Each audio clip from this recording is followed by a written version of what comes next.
I think we may have finally broke a propeller. That's what we want to know, folks. What happened on the propeller? Nope. I see some stress. See that coloration? We've had that going for a while.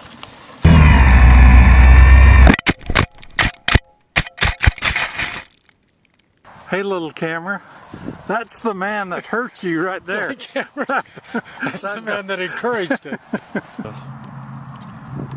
Can you edit the name? And on the front page of this book, these words, quote, "Some random impressions written down over the years by Alan Stevenson, one of life's puzzled observers, from his book, Farmer's Furrows by Alan Stevenson. These words, inarticulate. God, give me a voice, else make me something less or something more than a hodgepodge protoplasmic bundle of half-formed and voiceless yearnings. Take this dusk feeling of the countless years, this gull cry above dark loam, and give it to another with a voice, and say to him, this is better with you. This will not hurt you.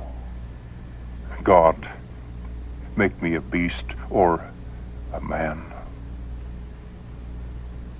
Beauty missed.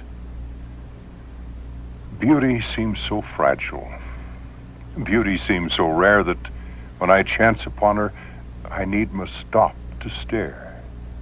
History hidden in a rock, the third star in the sky, how easy to walk unseeing and heedless, pass them by. Doubt not the fault is inward. Doubt not we fail to see all God has fashioned for delight and granted generously.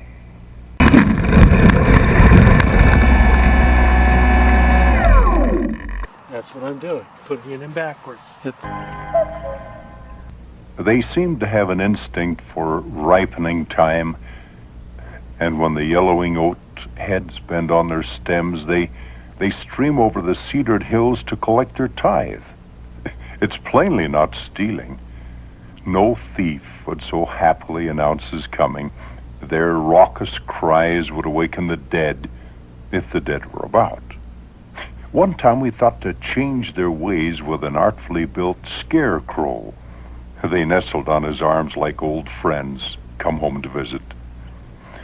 In the olden days, as the youngsters would say it, when the grain was bound and shocked, the blue jays would crown with their blue each golden mound.